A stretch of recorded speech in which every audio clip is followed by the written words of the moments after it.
Hay personas que no solo construyen una carrera, construyen espacios donde otros pueden encontrar su camino. Mi invitado de hoy es Luis Alejandro Linas Díaz, un líder que ha dedicado su vida a la educación y al desarrollo de talento, con una formación que combina la ingeniería, los negocios y la gestión educativa. Ha entendido algo clave, que el verdadero impacto no está solo en lo que aprendes, sino en quién te conviertes. A lo largo de su trayectoria, ha pasado de las aulas a la dirección, impulsando proyectos y liderando una comunidad enfocada en el propósito y el crecimiento personal. Hoy, como director general de TecMilenio Campus Puebla, trabaja todos los días con una idea clara, que la educación no solo prepara para el trabajo, sino para la vida. Su historia nos recuerda que el liderazgo no se trata de posiciones, sino de impacto. Alex, ¿cómo estás? Qué gusto. Hola Mau, el gusto es mío, bienvenido y bueno, pues la verdad es que padrísimo estar aquí contigo. Muy bien, muchas gracias por el espacio, porque está muy padre el espacio, así que si quieres vamos a empezar. Al contrario y adelante. Perfecto. ¿Quién eras antes de liderar una universidad? Bueno, mira, siempre estuve en la parte educativa, te voy a hablar de muchos años atrás. Yo trabajé 26 años en el TEC de Monterrey, en 4 campus diferentes y siempre estuve a cargo, inclusive en algún momento a nivel nacional, de todo el área cocurricular que se llamaba Asuntos Estudiantiles, ahora se llama LIFE, que es donde estaba deportes, cultura, liderazgo estudiantil, becas, programas internacionales, también algunos servicios social. Entonces era toda la parte, yo le digo, lo más bonito de una universidad, ¿no? Lo que complementa la formación integral. Después, 6 años, tomé la decisión más difícil, después de los 26 en el TEC, y renuncié para irme a trabajar a Hermosillo con una familia muy importante, que bueno, pues de alguna manera me identificaron, me conocieron, pasé unas entrevistas y me fui para allá. Primero en un programa académico, ahí en una escuela en Hermosillo, y después, por ellos mismos, por una invitación, acabé como subsecretario de prevención en el área de seguridad pública, ya después te platicaré más. Y en ese momento tuve la oportunidad de 2 invitaciones, una fue en el TEC de Monterrey como director atlético nacional, que fue lo que me gustaba. Santo Dios. Y la otra fue esta en TecMilenio. Uno de mis sueños en el TEC de Monterrey después de tantos años era dirigir un campus. Y no se dio. Entonces, cuando hubo esta oportunidad en Puebla, pues la verdad es que me invitaron, apliqué y aquí estamos. Pero bueno, siempre una persona metida en el área cocurricular de universidades. También impartía clases a mí me gusta impartir clases de manera por gusto, por pasión, de vocación. Es decir, nunca me la han pagado y eso me encanta. Y el deporte también es parte de lo que me gusta. En el TEC estuve becado y también por eso me fui metiendo a estas áreas. Aparte eres ingeniero, ¿no, Alex? Bueno, estudié ingeniero en sistemas electrónicos. Apliqué durante mi práctica profesional. Después, un año de terminar la carrera, estuve en una empresa canadiense que se llama, no hacia aire, estaba el sol y ahí está, bueno, que se llamaba Canesco Inc. Y bueno, hacían eran bacterias que hacíamos en restaurantes, en registros para la grasa de manera orgánica, natural. Y después, también es otra historia, un amigo me invitó lo nombraron director de deportes en el TEC de Monterrey, Campus Estado de México, y me invitó a trabajar con él en los equipos representativos. Y me ofrecieron la maestría, entonces dije, bueno, pues está bien, mientras hago la maestría, estoy y luego me voy y regreso a lo mío, y ahí me quedé 26 años. ¿Maestría en qué, Alex? Bueno, la primera maestría que hice fue en administración de empresas con especialidad en mercadotecnia. Luego hice otra que se llamaba administración de instituciones educativas con especialidad en asuntos estudiantiles. Luego hice otra en innovación, otra en educación y actualmente estoy terminando. Estas 2 últimas es en TecMilenio, la maestría de liderazgo positivo. ¿Cómo fue ese cambio porque me imagino que una persona que estudia ingeniería tiene ese chip justamente de ingeniero, ¿no? ¿Cómo fue ese cambio de la ingeniería a la parte de la educación? Pues más de la educación fue de negocios, pero primero todo tuvo que ver por mi pasión, el deporte. Te repito, yo juego fútbol desde los 5 años y fui becado en la preparatoria y en la carrera del TEC de Monterrey, Estado de México. Y ahí fue donde conocí a este amigo que, bueno, él jugaba básquetbol, también jugó fútbol. Y cuando se graduó, le ofrecieron la parte de la dirección de deportes. Entonces empezamos a trabajar ahí. Fue algo que a mí me gustó mucho. Inclusive empecé desde entrenador de fútbol, imagínate. Órale. Entrenador de fútbol. Después, bueno, pues ahí apoyando a los equipos representativos en la coordinación. Y me fui desviando, me fue gustando mucho.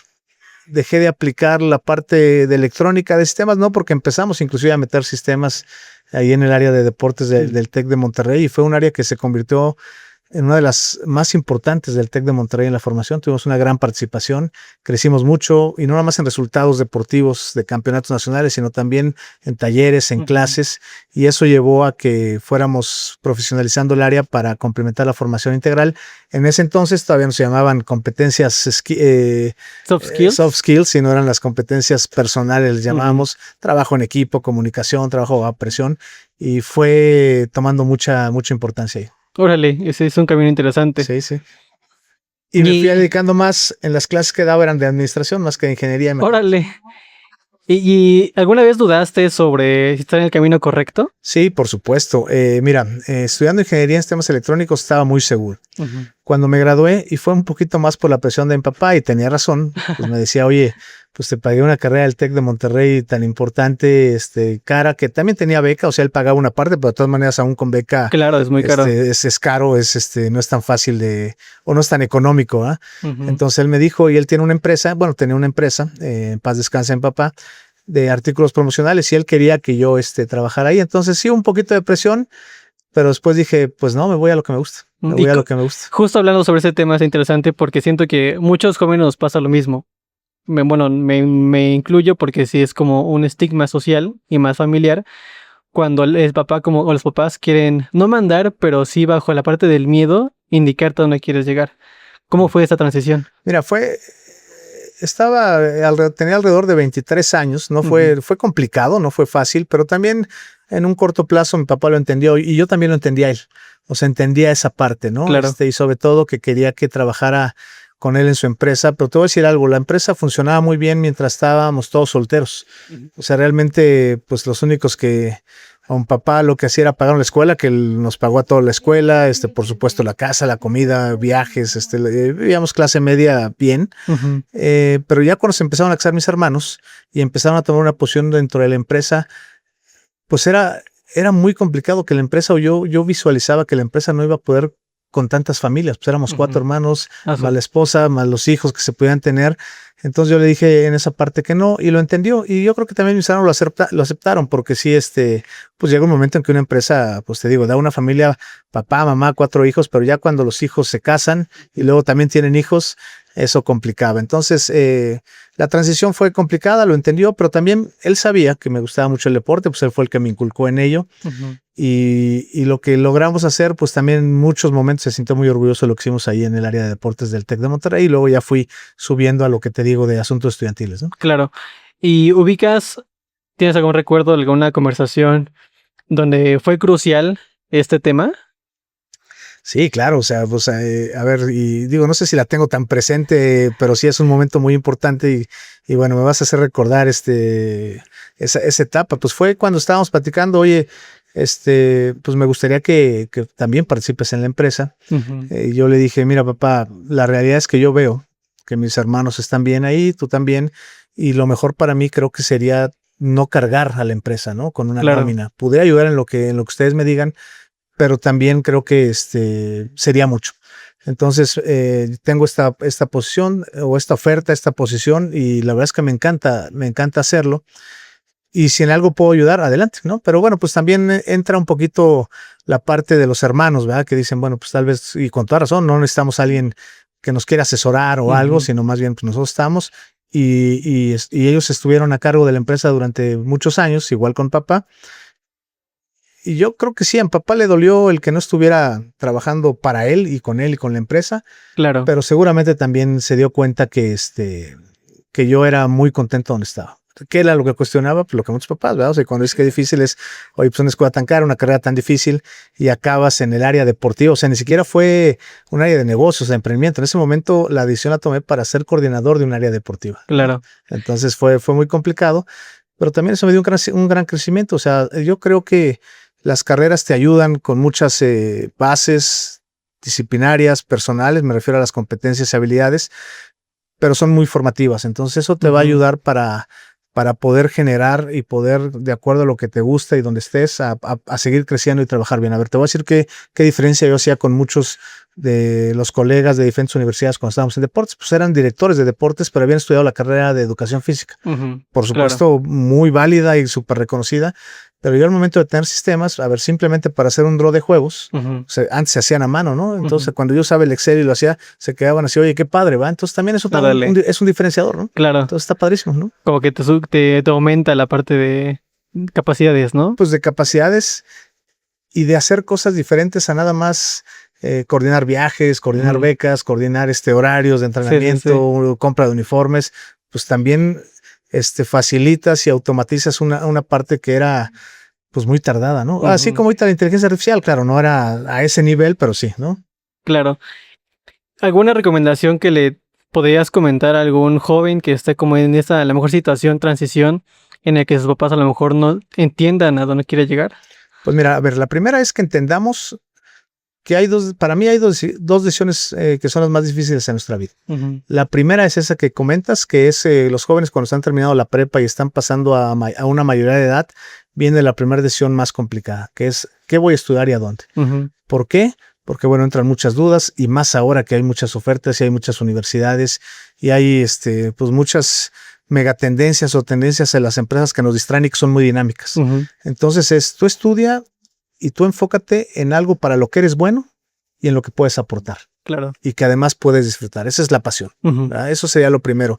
Y la segunda decisión más difícil es también, preguntémosle a los papás, tú bueno, también ya no tardas para ir para allá, el casarse, ¿no? ¿Con quién te vas a casar? Claro. Entonces, no tanto un consejo, yo lo que les diría a los jóvenes es, vayan enfocándose y vayan creando esta parte de la pasión. Y algo que manejamos mucho ahora en Tech Milenio es, si tú tienes tu propósito de vida, en la cual viene lo que es tu pasión, tu misión, también es cómo puedo aportar un trabajo en el que pueda iniciar y que después me lleve a una vocación que sea algo, pues que me paguen por algo que me encanta, que eso yo creo que es el mayor reto que tenemos después de un tiempo ya de graduados y también de experiencia laboral. Eso sería lo primero. Es muy complicado, pero también es la otra.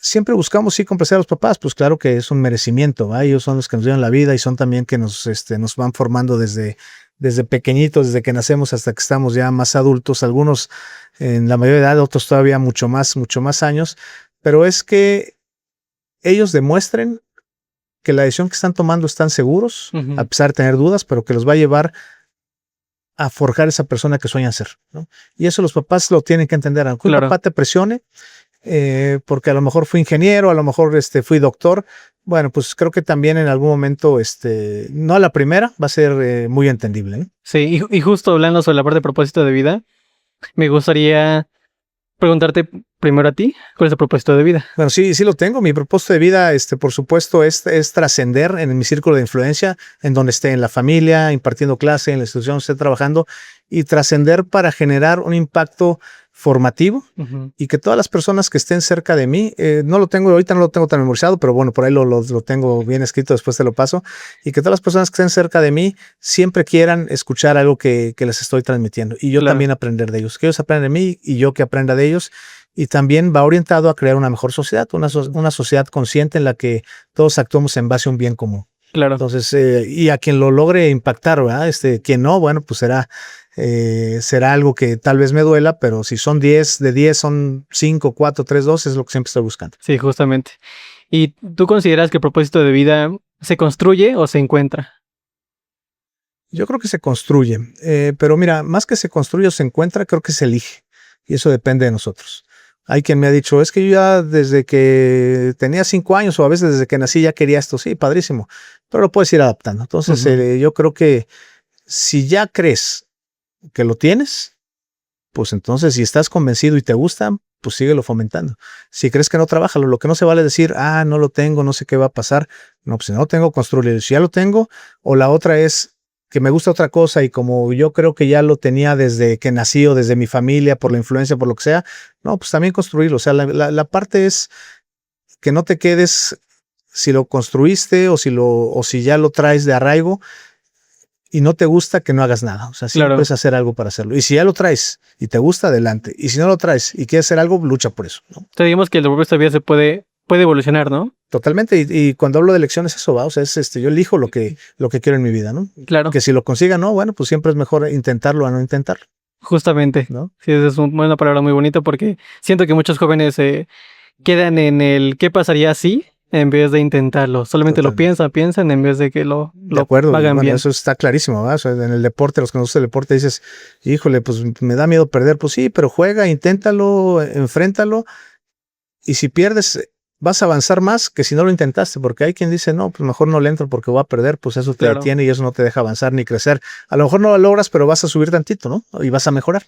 Justo, y hablando sobre el tema del miedo, que es un tema que muchos jóvenes, y bueno, igual adultos, cualquier persona tiene mucho en la cabeza, que es la parte del miedo, por eso es que se queda en la zona de confort. ¿Tú cómo enfrentas el miedo, Alex? Mira, por supuesto que al principio el miedo me tenía muchas cosas, ¿no? O sea, yo empecé a impartir clase casi recién graduado, a hablar en público también casi, bueno, desde alumno porque participaba en grupos estudiantiles, pero el miedo siempre estaba. Pero algo que hacía es, veía cómo que me salga del corazón poder combatir ese miedo. Porque hay muchos oradores que dicen, no, pues mira, tú asegúrate y practica tu presentación y hazlo. Y con eso se te va a quitar el miedo. Pero conozco mucha gente que lejos de que se les quite el miedo, que podría ser que les baje, porque van más preparados, también se presionan más. Ajá, sí. Y si se les olvida algo, Me pasa. no, y si se te olvida algo, Sí, ya no sabes en ese momento cómo reaccionar. exacto. O te cuesta trabajo o hay un espacio muerto que todos notas. Entonces, yo siempre creo que el miedo se vence desde el corazón. Si vas a hablar en público, seguramente es porque conoces el tema. No lo memorices, no lo practiques, Claro. como te salga. Y a veces te sale tan bien que hasta transmites mucha seguridad a pesar de que tengas miedo. Yo digo, tengo muchos años en la parte educativa, impartiendo cursos, pláticas. En esta semana yo creo que di más de 10, no pláticas, pero bienvenidas, temas. Tuvimos open house, tuvimos eventos de grupos estudiantiles, también tuve que presentar al grupo educativo del TEC de Monterrey un trabajo, y sí lo hacía, pero ni lo leo ni lo memorizo, o sea, lo voy haciendo, ¿va? En esa parte, y me parece que hemos seguridad, pero a ver, desde antes te da miedo. Claro. En algunas grabaciones, no recuerdo si en la tuya te tocó que yo hablé. Sí, claro. Bueno, pues muchas tú crees veces que no me pongo nervioso antes. Sí. Pero si me dices, sí, te vi nervioso un día, pues seguramente, pero por lo regular hasta dicen, bueno, pues, ¿qué no le da miedo? No, claro que me da miedo. A cualquiera. Pero ese miedo tiene que ser para impulsarte y que hagas las cosas de corazón. Yo sí creo que entre menos memorices, entre menos te mecanices, puedes enfrentar ese miedo, ¿no? Y si algo se te olvida, pues tendrás la palabra correcta para retomarlo, ¿no? Sí, justamente es lo que... Ese consejo siempre igual lo doy a la gente que le gusta o que piensa como hablar en público, porque me pasa lo mismo. O sea, antes yo como que ensayaba mucho mi presentación y ya en el momento se me olvidaba y me congelaba. Me di cuenta que eso no funcionaba, así que lo que hice fue hacerla, sí, con la información necesaria, y después como que improvisaba y solamente ponía palabras clave. Y ya de ahí ahondaba y me iba lejos. Totalmente. Ya totalmente iba cambiando todo. Ahora, y si no está mal que lo practiques, que lo memorices, si es que te funciona.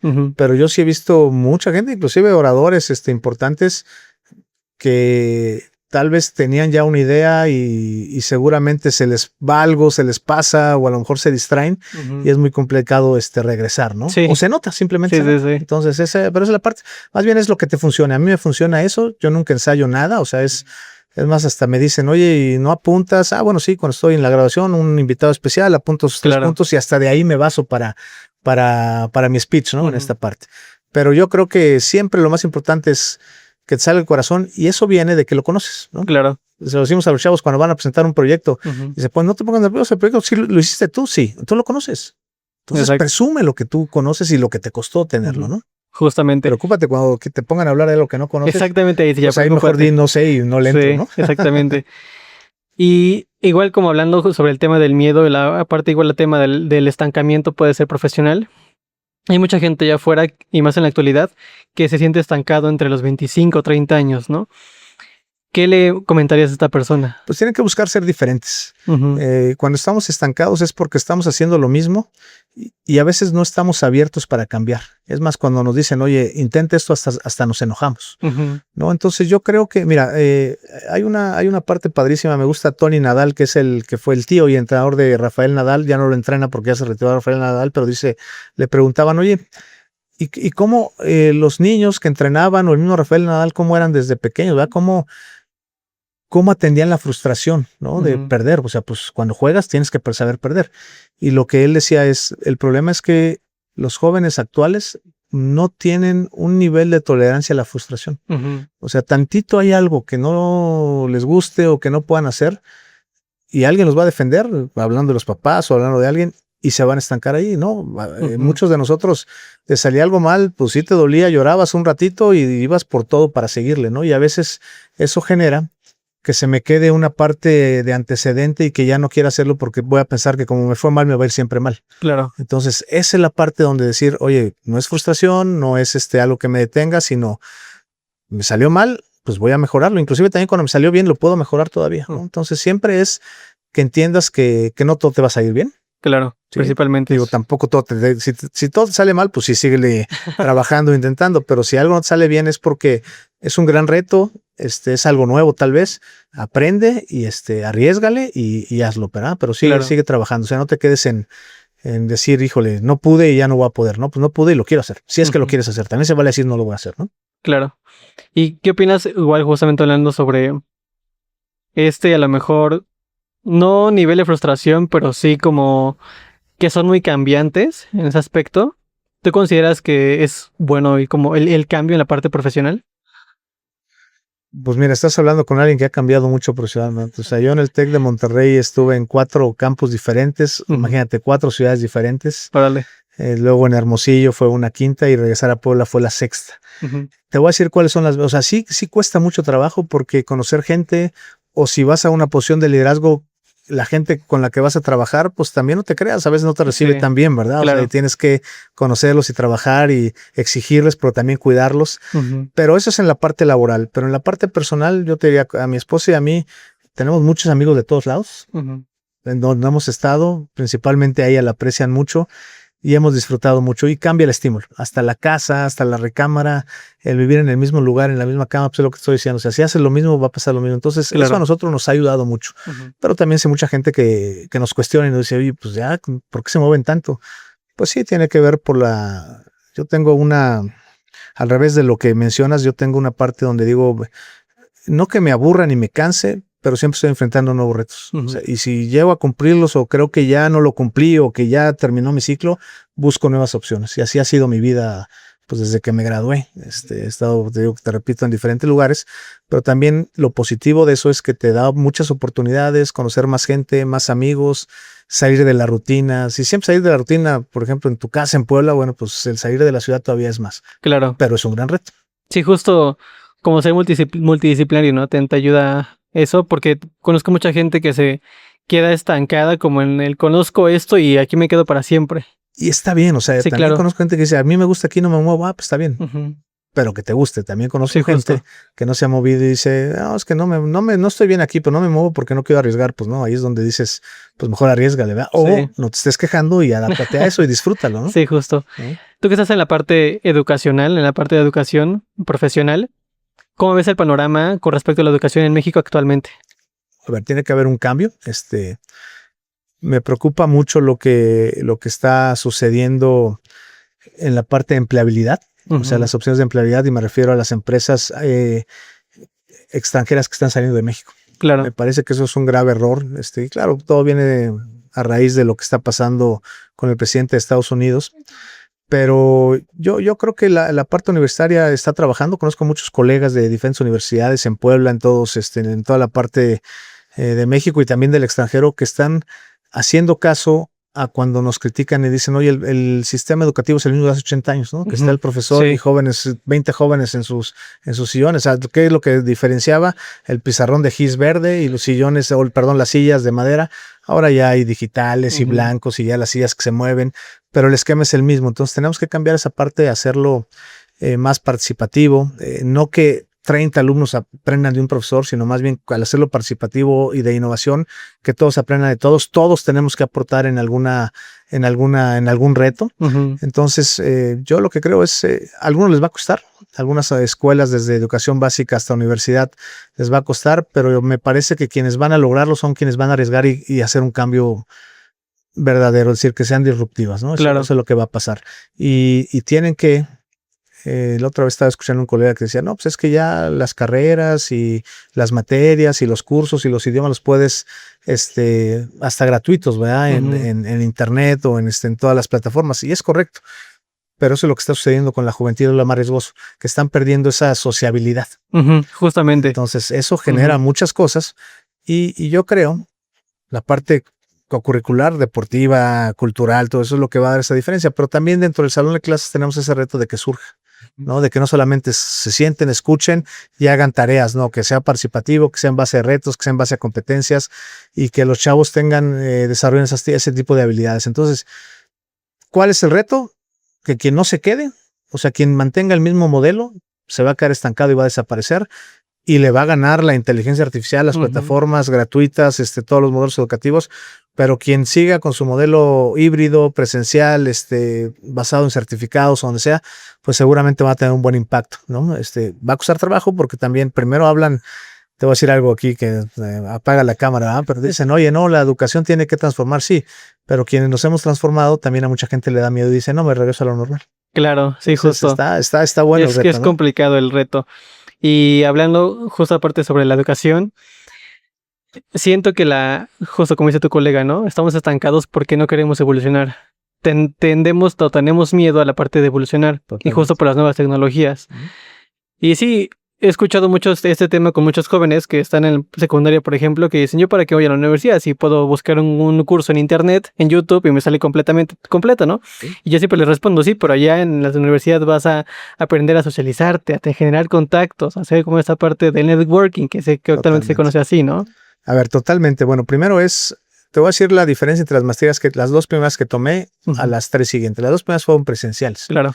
Y la verdad es que conocí muy buenos colegas, directores de empresa o quienes después se convirtieron en CEOs de empresas. Y eso generaba un plus, ¿va? O sea, claro, una propuesta de valor. En las de en línea también aprendí, pero me faltó esa parte de relacionamiento. Sí, sí, sí. Entonces, esa es la diferencia. No quiero decir que estén malas las carreras o las maestrías en línea, al contrario, están muy bien, pero si no, de otra forma lo tienes que buscar. Sí, o sea, a ver, ahí te va otro ejemplo que tengo, ¿va? O sea, papás que nos dicen, bueno, solamente uno me lo dijo, no, es que mi hijo no lo va a meter a la universidad porque ya vi y ya analizamos que las personas más ricas del mundo salieron de las universidades. Sí, pues tú lo ves, Zuckerman de Facebook, el mismo de Tesla, también hablan de que pues no estudiaron en la universidad o empezaron y salieron para un proyecto. Y lo que les contesto es, está bien, pero ellos tenían proyectos de millones de dólares. Si su hijo o usted tienen un proyecto de millones de dólares, ni estudien, ¿verdad? O sea, dedíquense a eso. Pero es uno de 20 millones de personas. Claro. Siento que esos ejemplos dañan mucho a la parte social. Sí, claro. Justo actualmente, las tendencias hacia nuevos profesiones es la parte de ser youtuber, ser tiktoker, porque lo ven fácil. Y es como, claramente no es fácil, no sabes que a lo mejor a Luisito Comunica le costó 10 años de su carrera y de su vida para llegar a donde está. Y pregúntales si a la primera lo lograron. Sí, a la primera lo logró, pero debe ser uno de muchísimos. Exacto. Hay varios que ya los entrevistan y dicen, le intenté aquí, acá, hasta que pegué, ¿no? Y a veces lo más triste es que acaban pegándole a algo que ni les gusta. Que ni les gusta. Sí. Pero bueno, dicen, esto es lo que jala, lo hago, ¿no? Y eso genera frustración en los jóvenes. Pues, demasiado. De inicio tal vez no, pero a mediano plazo sí. Sí. E inclusive después también genera el estado de ánimo de decir, pues no estoy haciendo lo que me gusta, ¿no? También eso es no sé si peligroso, pero el riesgo que hay, ¿no? Sí, justo, y de ahí va el propósito de vida, ¿no? Ahorita sí, claro, por supuesto. Es porque tu propósito realmente te quedas fluyendo, no es mal, pero sí como entre voces, como escuchando y siguiendo la corriente. Cuando hablabas de me preguntaste de las dudas o qué dudas puede tener o qué dudas tenemos algunos otros, siempre hay dudas. Pero si tienes un rumbo que es el propósito de vida y basado en valores, las decisiones te puedes equivocar, pero son decisiones que te gustan y tú crees que sean correctas y que sean de bien común. Claro. Entonces hace una gran diferencia eso, ¿no? El problema es que ahora son decisiones, a ver, yo hago esto, no me importa si a Mau le afecta. ¿No? Sí, cierto. No creo que haya alguien que tenga ese propósito de vida de decir, yo voy a hacerle daño a las demás personas, ¿no? Sino al contrario, es un bien común.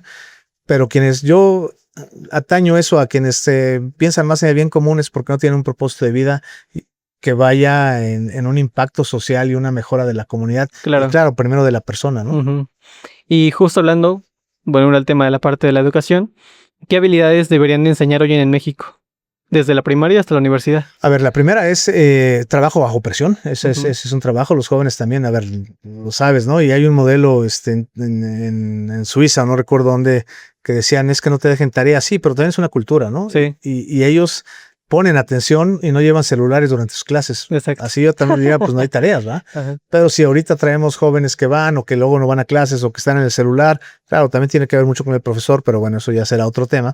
Entonces, pues sí tienes que dejar tareas o trabajos y más en equipo para que lo hagan. Pero la primera es el trabajo bajo presión. La segunda tiene que ver con socializar. Yo creo que ahorita es una parte muy importante. La segunda es trabajo en equipo, ¿sí? La tercera es toma de decisiones. Y la quinta y más importante para mí es un autoconcepto saludable, que es, eso lo tienen que ver, autoconcepto me refiero a la autoestima y al autoconocimiento, que es algo que está ahorita, a ver, todo lo que sucede con muchos jóvenes y ya adultos de la depresión, la ansiedad, pues es porque no tienen un autoconcepto saludable, ¿no? Muchos dicen autoconcepto alto, bajo, no, yo digo saludable, ¿no? Si tú estás saludable, y me refiero con una autoconfianza importante, de buen nivel, pues eso te va a llevar a tomar decisiones, ¿no? Justo. Si tú pudieras rediseñar la educación en México, ¿qué es lo que cambiarías? Yo le daría mucho más importancia a las actividades cocurriculares. De hecho, sucedió en el TEC. En el TEC tuvimos un modelo de formación integral por competencias. Muchos, a ver, tú lo hiciste, tus papás te metían a un equipo de fútbol, soccer y decían, es que bueno, pues ahí va a conocer, va a trabajar bajo presión, va a meter goles, va a cambiar y va a tener un poquito más de confianza. Pero nadie lo medía, ¿no? Entonces se daba como por hecho. Claro. Qué padre sería que así lo teníamos, este modelo de competencia, y tú te metías y ni siquiera un equipo, a un taller de cultura, de pintura, y tenías tu rúbrica, la parte de un diseño instruccional, de qué competencias definidas podías desarrollar, pues por supuesto era la comunicación, la parte de la creatividad. Al final, pues dabas un diagnóstico, ¿no? No sé, no decíamos que no se podía evaluar en ese entonces, y todavía no, pero se podía medir y el avance. Entonces, si tú te metes a un equipo, me regreso al de fútbol, si te metías a un equipo de fútbol, sin importar qué tan bueno eras en el deporte, pero eras sociable y a lo mejor eras el que animaba al equipo, o el que tomaba decisiones, o el que levantaba la mano y decía, Mau no quiere tirar el penal, porque en la final le da miedo, pues yo voy y lo tiro. ¿Sí? Y eso lo anotabas en una rúbrica de un diseño instruccional y lo medías. Pues era un joven que, como llegó y acabó a través de una actividad formal y formativa, pues tenían ese desarrollo de ciertas competencias. Yo eso lo haría, y también porque creo, bueno, estoy seguro que es lo que no puedes ver en las redes sociales. Claro. Puedes ver lo académico, puedes ver lo disciplinario, pero a ver, si te ponen un problema, pues inclusive hasta con ayuda de la inteligencia artificial o de la red o alguien que esté al lado lo resuelves. Pero si estás solo, bueno, pues necesitas tener esa parte de la experiencia, de la práctica y la vivencia. Claro. Y me parece que ahí está. Por supuesto, lo teórico es muy importante.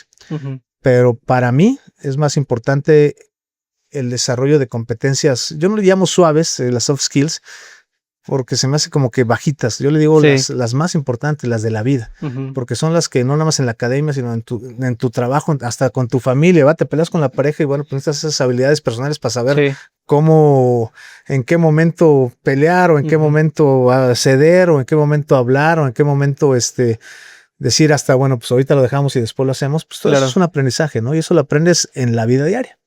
Entonces yo le llamo competencias personales, y son las más importantes, y esas me parece que desarrollan, no sé si sea la única o la mejor, pero una gran forma de hacerlo es a través de estas, de todo lo curricular, ¿verdad? Todo lo formativo. Claro. Y justo comentaste la parte de las tecnologías, de la inteligencia artificial, ¿no? ¿Tú qué opinas sobre esas nuevas tecnologías? A ver, eso es muy útil, es una herramienta estratégica que ojalá no suceda como las redes sociales. Tú sabes mucho de marketing digital y de comunicación, y sabes que iniciaron desde los celulares, ¿va? Para cortar distancias y hacer llamadas, si tienes a tu papá o tú como ya sea en acercarse, Europa, ¿no? sí, acercarse, sí, a cortar la comunicación cuando estábamos en distancias diferentes. La parte de las redes sociales, pues también era comunicar y estar en contacto entre muchísimas personas de diferentes partes del mundo, pero se fue desviando, ¿no? Ahora tú sabes que pues los mayores likes y los mayores tendencias y lo que son de mayor impacto, pues es lo negativo. Y la inteligencia artificial tiene que ser una gran ayuda y una gran estrategia para poder facilitar. Ahorita te voy a decir un ejemplo yo cómo la uso. Y escuché hace poco a Simon Sinek, lo conoces, que es el que ha hecho el trabajo. Bueno, no sé si lo conozcas, pero es un cuate de liderazgo que se ha hecho muy conocido por un modelo que hizo del Why, ¿no? ¿Cómo se llaman? El principio dorado, ¿no? Que era del por qué y era lo profundo. Pero bueno, independientemente de eso, lo que dijo lo escuché hace como 2 años, decía, en 3 años o en un mediano plazo, va a ser más fácil que la gente conozca la inteligencia artificial, es decir, la tecnología de información, que el que sean mejores personas. Qué fuerte. No, la verdad es que está muy fuerte. O sea, ¿y a qué se refiere? Pues sí, la inteligencia artificial a lo mejor me va a costar trabajo, pero la aprendo. ¿No? Pero mucha gente la va a utilizar para su beneficio y para afectar a otras personas. Claro. A ver, tú lo has visto. O sea, ahorita la inteligencia artificial, a ti y a mí nos puede suplantar en la voz y sería casi real, ¿va? Y si lo creen todos, pues ya nos pasaron a fregar en esta parte, ¿no? Entonces, yo creo que tenemos que dirigirlo bien a una herramienta estratégica y de ayuda. A mí, ¿en qué me ha ayudado? Ahora que te decía que estaba en la maestría, una de mis primeras clases, yo escribo muy rápido, ¿no? Así como hablo, luego soy medio rápido y me avanza más el cerebro que lo que escribo y tengo muchos errores de dedo. Entonces, entregaba la tarea y pocos me decían algo, pero un profesor me dijo, Alex, te sacaste tanto, te voy a bajar 20 por ortografía. Y yo, a ver, yo en ortografía según yo soy bueno. Entonces, te los marco. Y me marcaban errores, pero eran errores de dedo, ¿no? O sea, si pones a empezar, a lo mejor se te iba la A y ponías la ZR, ¿no? Claro. O sea, porque escribes muy rápido. Y a pesar de que lo revisaba, le dedicaba mucho tiempo para revisarlo, pues ya estás cansado y ya se te va. Y la misma computadora te mueve las letras, ¿no? Entonces, lo que hice fue, y le dije al profesor, mire, no es de ortografía, son más errores de dedo. Me dice, bueno, pues como tú lo veas, corrígelo. Entonces, hacía mis trabajos de 20 hojas y en vez de revisar hoja por hoja a ver si no había tenido errores de dedo, se lo pongo a la inteligencia artificial y digo, oye, ¿me ayudas a revisar los errores de dedo? Y me los indicas para corregirlos. Y me los hace en 3 minutos. Algo que me tardaba otra hora más para entregar mi actividad antes, ahora lo hago así. Entonces, debe de ser un complemento y una ayuda, ¿no? Claro. Cuando hablaban de si vas a perder el trabajo o no por la inteligencia artificial, pues si lo usan para no aprender y para que haga mis tareas, pues entonces ya desde ahí ya te está ganando. Sí, ya te está ganando, te está quitando el trabajo, ¿eh? Entonces más bien es para que tú puedas mejorar el trabajo o ahorrar tiempo. Hay una analogía que comenta Juan Lombana, que es un youtuber igual, que es emprendedor también. Y él comentaba esta parte de la inteligencia artificial que decía que, por ejemplo, un ejemplo que fue hace unos años atrás con respecto a los robots mecánicos que empezaron a llegar para la industria automotriz, no puede ser. Que antes había una persona que se dedicaba a poner los vidrios de los parabrisas de los coches, ¿no? Y era el mejor del mundo haciendo eso. Pero llegó el brazo robot y era el triple mejor y más rápido que esa persona. Y la gente tenía que adaptarse a morir. Es la persona que aprendió a ocupar las herramientas y aprendió a arreglarlo, aprendió a moverle ahí para que él fuera como el mecánico del brazo robot. Y hay personas que se quedaron como de, no, yo no quiero aprender nada y se quedó y se estancó, pero es su trabajo. Sí, a ver, sí creo que querer ser mejor que los robots va a ser muy complicado, ¿no? Son más exactos, son más rápidos. A ver, un ejemplo así, yo que hubiera hecho, bueno, pues hoy sabes que aquí hay tecnología, pero hay muchas empresas donde no tienen la tecnología. Entonces busco ese espacio, ¿no? Y busco seguir enseñando y trabajando y aportando en otra empresa. Pero no me quedo ahí y decir, no, le voy a ganar al robot, pues está complicado, pues ahí sí me va a ganar el trabajo. Pero bueno, te voy a compartir otra frase que me encanta de nuestro rector institucional en Tec Milenio, de Bruno Cepeda. Él siempre hace una analogía, o más bien es un comparativo, y menciona que hace muchos años los caballos eran los que trasladaban a la gente, estaban las carretas y los trasladaban. De hecho, en las actividades culturales, cuando era una obra de teatro, siempre, eso lo aprendí en el TEC de Monterrey cuando estaba de DAE y dependía cultura de mí, decían, vamos a echar una porra, echaban la porra, bueno, espero que no me lo clausures, o sea, no me lo quites, y decían, mucha mierda. Y yo decía, híjole, pues al principio no me gustaba, ¿no? Le decía, ¿por qué dicen así? Y me dice la directora de cultura, lo que pasa es que hace muchos años, cuando había mucha mierda era porque los caballos llevaban a la gente y si había muchos que iba mucha gente. O sea, se referían a la analogía de que iba a estar lleno el teatro. Órale. ¿No? Entonces, está padrísimo. Y lo relaciono con lo de Bruno, que te decía que Bruno decía, en ese entonces los caballos era su función o lo que hacían, pero no era realmente para lo que están aquí. Y cuando salió el primer carro, el Ford, mucha gente, híjole, pues pobres caballos, ya no van a, casi así como ahorita, ya no van a tener trabajo, ahora qué van a hacer. ¿Y qué fue lo que sucedió? Los caballos hicieron más caballos. O sea, tuvieron una función más de caballos, claro, ¿no? Y dejaron de estar arreando gente, que eso era muy, pues seguramente pesado para ellos. Y lo que dice Bruno es, si aprovechamos la inteligencia artificial para las cosas que nos quitan mucho tiempo y que no son tan importantes o prioritarias, pues seguramente vamos a poder ser más humanos. Claro. Y aunque trabajemos en una posición que digas, híjole, tengo que trabajar muchas horas y es una gran responsabilidad y muchos problemas, bueno, si tú sabes en qué utilizar la inteligencia artificial para que te ahorre tiempo, ¿sí? Pues vas a ser más persona y vas a poder enfocarte más a ti, trabajar en tu bienestar y en tu propósito de vida. Y a mí me encantó y eso lo tengo grabadísimo. Y es algo que así en espacios como este siempre comparto, porque creo que esa es la oportunidad que tenemos, ¿no? Sí, justo. Y me gustaría saber tu perspectiva sobre eso, que es como, ¿qué tipo de talento va a dominar aquí en los próximos 10 años en México o en el mundo principalmente? O sea, ¿te refieres a perfil de talento? Ajá, perfil, talento. Bueno, la primera es, yo creo que lo que va a ser un diferenciador son las personas que tienen la facilidad para relaciones públicas. Cada vez son menos, o sea, cada vez da más miedo relacionarte. Yo lo veo en los jóvenes se apartan, no les gusta trabajar en equipo, prefiero trabajar solo. Eso siempre pasaba, pero ahora es más, ¿no? Sí. Entonces yo lo primero es que sea alguien sociable y que sepa trabajar en relaciones públicas, que sepa manejar a las personas, o sea, que si hay un problema no reaccione y te diga, amor, o sea, oye, no, a ver, platícame por qué, o sea, que lo sepan, que sepan mediar, ¿no? Y la tercera, que sean creativos e innovadores. Esa es la parte. Y yo creo que la quinta es que se arriesguen, o sea, que se arriesguen, claro, no se van a arriesgar en algo donde puedan perder la vida o algo así, sino que arriesguen en que si se equivocan, pues sí, va a tener un impacto, sea personal, familiar o en la empresa, pero que se puede resolver o que hay un aprendizaje, ¿no?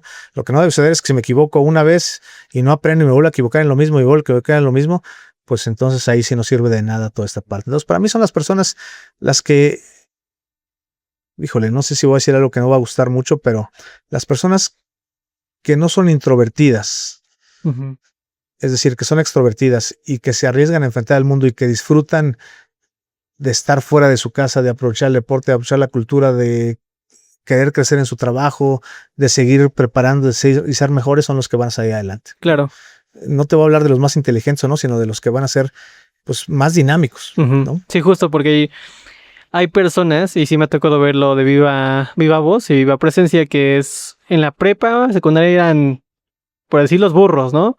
7, 6, 5, ¿no? Y ahorita ya están en Cámara de Diputados, ya tienen como un puesto de CEO, ya son como más gente preparada, pero justo por las soft skills que tienen, ¿no? De la parte de relacionarte, la parte de justo manejar la frustración, la parte de poder desarrollarte de cierta forma que a lo mejor la gente no está dispuesta a hacer, ¿no?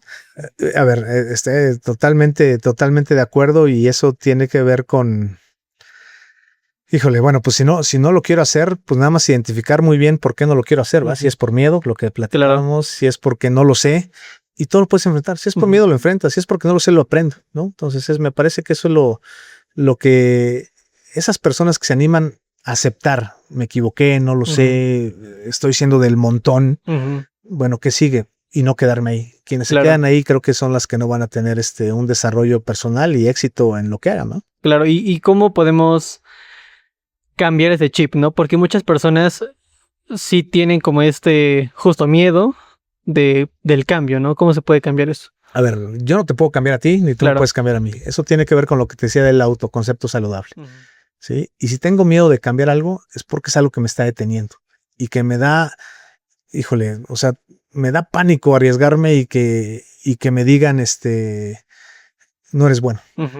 Otra frase también, esa no la recuerdo dónde la leí, pero creo que fue en un libro de Pat Williams, que en ese momento ya también fallecido, que fue quien creó todo Orlando Magic en el básquetbol, y decía, a la gente no es que le dé miedo por equivocarse, le da miedo porque lo que le va a decir la gente. O sea, si tú te equivocas ahorita, no es, híjole, me da miedo equivocarme, tú lo vas a cuidar, sino que ahorita te equivoques conmigo y yo te critique, o alguien acá te diga, oye, te equivocaste. O sea, están pensando en los demás, ¿sí me explico? Entonces, creo que eso, a ver, igual cuando les digo, o sea, mucha gente puede decir que yo no soy bueno, y puede ser cierto, o no, pero cuando yo me creo que no soy bueno, ahí está el problema. Órale, eso es muy poderoso porque se liga justo a lo que actualmente ya está muy en boga, ¿no? Que es la parte del wellness, la parte de salud mental, la parte de estar bien internamente, porque las palabras son poderosas. Totalmente. A ver, Stephen Covey, uno de los primeros libros que leí de los 7 hábitos de la gente altamente efectiva, que ahora ya lo adaptó después su hijo a los jóvenes altamente efectivos y a los jóvenes altamente efectivos junto a la tecnología de información.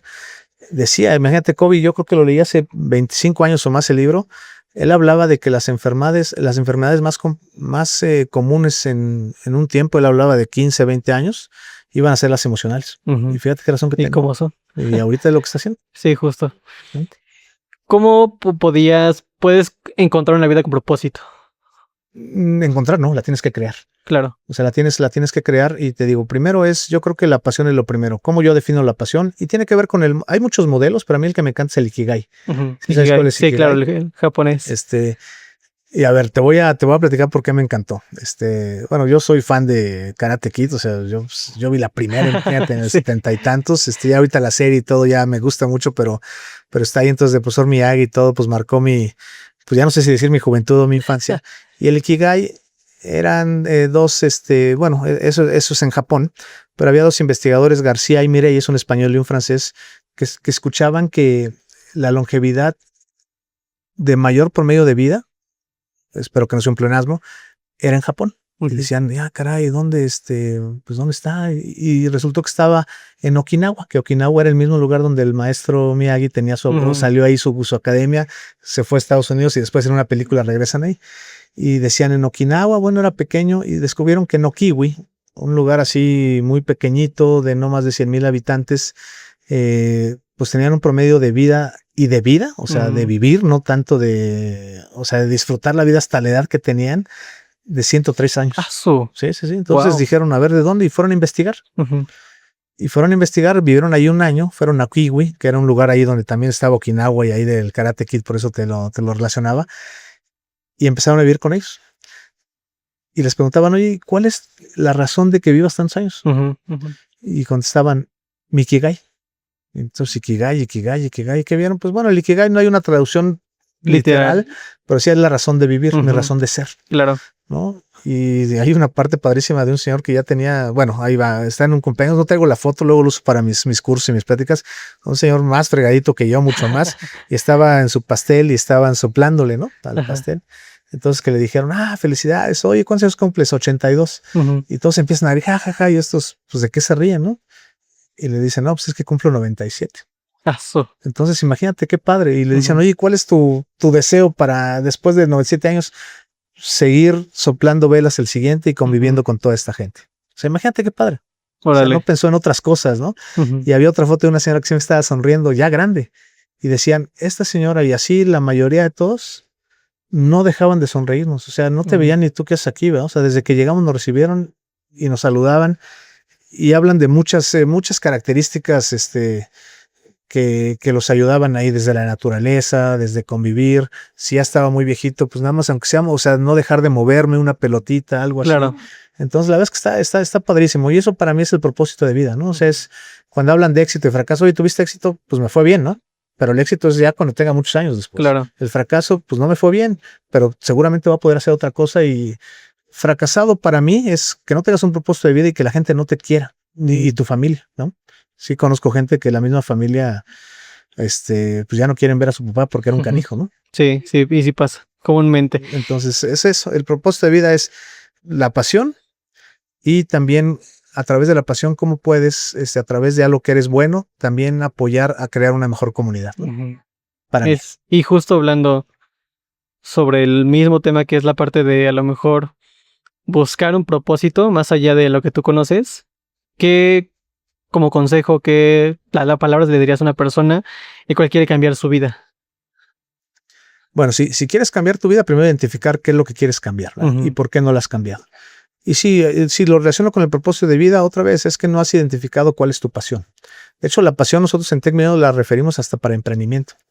Tengo casos de cuates que les gustaba el fútbol y querían ser profesionales, y a lo mejor no sean profesionales, pero era su pasión, y ponían una escuela de fútbol y emprendían. Claro. Y eso era su pasión y lo que les gustaba, y también resolvían, tú sabes de emprendimiento, que resolvían una necesidad, porque si es que mis entrenadores eran malísimos y nunca me enseñaron esto.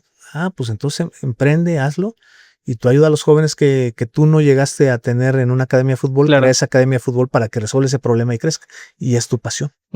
Está padrísimo. O sea, entonces, para mí es eso. O sea, yo creo que todo parte de identificar tu pasión. O sea, para mí, si no la identificas, híjole, pues vas a andar un poquito perdido, ¿no? A Sí, ver, justo. mi pasión es el deporte. Si yo no hago deporte, bueno, tú estamos aquí en un lugar donde me gusta el Sí. deporte, yo juego fútbol, luego por mi esposa el tenis, luego el pádel, luego el golf, luego correr, también por salud. Pero si yo no hago deporte 3 días, me siento mal y siento que me falta algo que me gusta, ¿no? Y eso es parte de mi propósito de vida. Claro. ¿Cómo relacionas justo la parte de propósito de vida? Porque hay personas que a lo mejor tienen propósito y tienen como esto muy claro, que es a lo mejor una pasión, con la parte profesional. A ver, es una muy buena pregunta y también está Rax Sisodia habla de las empresas conscientes. Las empresas conscientes son las que tienen un propósito elevado. ¿Qué quiere decir propósito elevado? Que se enfocan más en el desarrollo, el crecimiento y en el cuidado de la gente que en las utilidades, sin descuidar las utilidades. Claro. Hay empresas que lo hacen al revés. Primero dame la utilidad y ya luego si te ayudo te doy algo, ¿no? Claro. Y él habla de que el propósito elevado, el núcleo es con las personas y con los trabajadores. Y cuando habla de las empresas conscientes, habla de cómo estas empresas tienen que ligar el propósito personal de cada uno de los colaboradores con el propósito organizacional. Y él dice, el éxito, Sí. la vida, cuando tú ligas el propósito organizacional con tu propósito de vida, estás en el lugar adecuado. Sí. Y cuando habla de emprendimiento, dice emprendimiento, pues es un emprendimiento donde el propósito de emprendimiento se liga a tu propósito de vida. Entonces, para mí esa es la parte. O sea, si yo trabajo en una empresa donde siempre me estoy quejando que me explotan o que no me gusta o que no estoy aquí por ganar dinero, no vale la pena. Claro. Y tú debes de conocer, todos conocemos gente que a lo mejor va muy bien, ¿no? Y tiene 30 años o 20 años en una empresa, gana muy bien, tiene una posición y de repente dice, me voy. Pues, ¿qué es lo que falta? Y lo que dicen es, ya no me gusta, ya no es parte de mi pasión. Claro. Me pagan muy bien. Tengo muchos años, tengo una gran posición, pero ya no lo disfruto. Y todos dicen, oye, no friegues, ¿por qué te vas? Bueno, por eso. Y cuando tienes un propósito de vida, te ayuda a tomar ese tipo de decisiones. Y fuertes decisiones. Muy fuertes. A ver, Sí. te platiqué la mía. Yo dejé después de 26 años de trabajar en el TEC de Monterrey, que me iba muy bien. Tomé un riesgo para irme con una familia en Hermosillo. Me fue bien. Me gustó mucho, aprendí. Es más, yo creo que son los años donde más he aprendido. Salí de mi zona de confort, de mi aprendizaje en la parte educativa, aunque seguía dando clases en el TEC y estaba en un proyecto académico. Pero fue la lección más difícil, pero no me arrepiento. O sea, Claro. Y la basé en eso, ¿no? Hablando sobre eso, igual me llegó a la mente lo mismo, ¿no? Que hay un libro que se llama Creatividad S.A., que es la historia de Pixar. Y es la misma ideología, ¿no? Si tú como empleado te sientes cómodo donde estás y puedes explotar tu impulso y puedes explotar tu creatividad y explotar tú como persona, estás en el lugar correcto. Si no, igual que es ahí, mejor busca a la persona que igual se sienta cómoda contigo y en el trabajo. Y hay personas que se quedan, a ver, que tienen la misma posición 10 años o 15. También les gusta. Sí, claro. Pero creo que también después se pueden quejar, ¿verdad? Sí. En ese momento. Y Entonces, explotan. sí, a ver, es eso. Y si hay algo que es tu pasión, no va a ser la misma todo el tiempo. Tiene un Justo. tiempo de que lo logras, ¿no? En esa parte. Yo siempre digo a mí cuando me dicen, oye, ¿cuál es tu definición de líder? Que eso lo aprendí a un director del TEC que estaba en México, cuando estaba en el TEC de Monterrey allá, director general, que decía, líder es ser la persona con la que sueño ser. Y yo decía, sí. Padrísimo. Sí. O sea, lo que tú sueñes ser, ahora dice, eso no quiere decir que lo vayas a lograr. Si quieres ser presidente, no quiere decir que si sueñas y le echas ganas, vas a llegar a ser presidente, porque es uno de muchísimos, en México, de 160 millones, ¿no? Claro. Pero dice, pero al menos lo estás intentando. Si llegas, padrísimo, pero si no, acá está el reto, aquí estás tú, y si vas avanzando, vas a llegar a ser mejor. Si no, te vas a quedar aquí y te vas para abajo, ¿no? Entonces, es eso. Y la otra es, alguna le preguntamos si el liderazgo decía la identidad. De identidad. O sea, esa persona con la que sueñas ser, si lo vas avanzando y lo vas construyendo, vas a tener una identidad y también como líder vas a crear en tu liderazgo identidad en las demás personas. Claro. Entonces está padrísimo. O sea, eso creo que para mí eso es lo que me marca, ¿no? Sí, y es muy válido esa respuesta y muy interesante. Ya para cerrar, Alex, me gustaría preguntarte, esta pregunta me gusta mucho porque mueve mucho cuando la hago. A ver, como que todavía no sé, pero mueve mucho. Y es que si pudieras resumir tu impulso creativo en una sola frase, como si fuera un mantra, ¿cuál sería? Se vale pensar. A ver, mira, creo que lo primero es, ya sabes, soy ya medio académico, entonces te voy a, porque mucha gente confunde la creatividad con la innovación. Claro. Sí. ¿Sí? La creatividad, ¿cuál es? Pues es algo que no tiene tiempo, que son ideas, generas toda una lluvia de ideas y no importa si lo vas a lograr, no es más, te dicen algo de una manera loca y lógica, no sé, voy a poner un campus en la luna, ¿no? Del Tec Milenio. Pues está muy loco, pero bueno, pero es una idea, es una lluvia de ideas y tiene que ver con la parte de creatividad.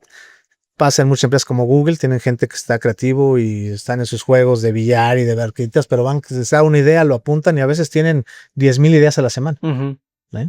No hay tiempo, es lo que se te ocurra. Y la innovación es seleccionas qué ideas son las que tú puedes llevar a cabo o las que dices, esta está muy loca, voy a ver cómo sí la puedo llevar a cabo y ya tiene que ser en un tiempo límite.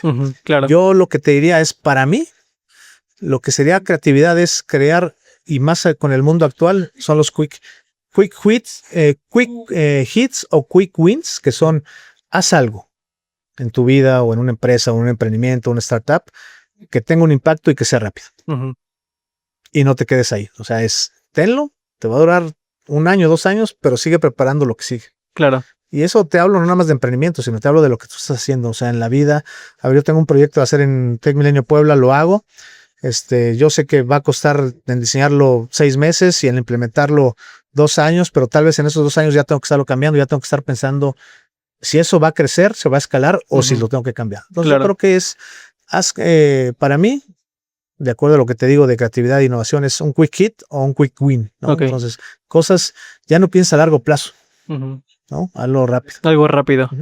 Para cerrar, Alex, ¿qué quieres comentar con la gente que nos está escuchando? Bueno, pues nada más agradecerte, la verdad es que siempre mi admiración y gusto, y decirle a los jóvenes, pues busquen de alguna manera transformar su entorno, ¿no? Yo tengo, a ver, voy a tomar el tiempo para compartir una analogía que hizo un amigo, y él cuando se la escuché, siempre la tengo presente, que era de un joven que todas las mañanas iba corriendo ahí en la playa, así, sin su playera fuerte, iba corriendo. Y ya sabes que cuando salen a correr temprano, 5:30 de la mañana, siempre están las personas que viven ahí en su cabañita, en su casita, y tienen así, y se salen temprano con un cafecito o una lechita y se van a ver el amanecer, ¿no? Entonces, haz de cuenta, pues, iba corriendo siempre, el señor siempre se levantaba temprano y coincidían. Entonces el viejito estaba así, lo veía y veía la hora, ¿no? Y dijo, pues voy a hacer, porque no lo hacía diario, entonces voy a hacer diario. Y diario pasaba este cuate. Este cuate iba corriendo, una gran distancia. Entonces dice, híjole, pues me voy a acercar a ver qué, porque veo como que se agacha y va haciendo ejercicio. No nada más va corriendo, sino quién sabe qué hace. Se acercó, estaba, haz de cuenta, a unos 20 metros, se acercó a unos 5, casi encima de él, ¿va? Entonces iba corriendo. Y este cuate siempre, buenos días, saludaban. Entonces vio, tal vez ya no tenía buena vista, pero veía que este cuate iba corriendo y se agarraba. Y como que aventaba algo, ¿no? O sea, como que agarraba y aventaba. Entonces se agarra el viejito y dice, a ver, le voy a preguntar. Buenos días, hola, buenos días. Oiga, ¿se puede detener tantito? Dice, híjole, ahorita estoy corriendo, pero a ver, dígame, por supuesto, buen día.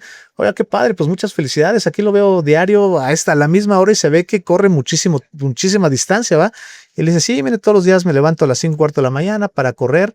Recorro 10 kilómetros en la playa, en la arena, y me encanta. Llevo este hábito desde hace muchos años. Y dice, híjole, de verdad, mi admiración. Y el chavo le dice, pues yo también lo admiro porque siempre lo saludo, lo veo, y usted aquí estaba viendo el amanecer con su café, su lechita. Y dice, sí, bueno, pues muchas gracias. El cuate moviéndose y dice, ya me voy, ¿no? Y dice, oiga, no, déjeme hacer otra pregunta. Diga, sí, a ver, mi admiración otra vez, sé que corre, pero veo que algo levanta y lo avienta. Y dice, sí, mire, usted sabe, y le voy a explicar con todo gusto, seguía moviéndose, ¿no? Le voy a explicar con todo gusto. Sabe que en el amanecer, cuando llega a cierta hora y más a esta, la marea baja. Y muchas estrellas se quedan afuera del mar y quedan en la arena y mueren. Entonces yo cuando voy corriendo, levanto la estrella, levanta una y la regreso al mar. Oiga, qué padre, pero también entró la risa y dice, ja. ¿Y para qué lo hace? Pues bueno, pues para ayudar a las estrellas que se quedan afuera. Y se volvió a leer, oiga, ¿está loco o qué? Son miles y miles y kilómetros de la playa y no va a salvar a todas las estrellas. Claro. Y agarra este cuate y le dice, tiene toda la razón, y a cada rato me lo dicen, pero levanta una estrella, la avienta al mar y dice, al menos a esta estrella la levanté y la salvé.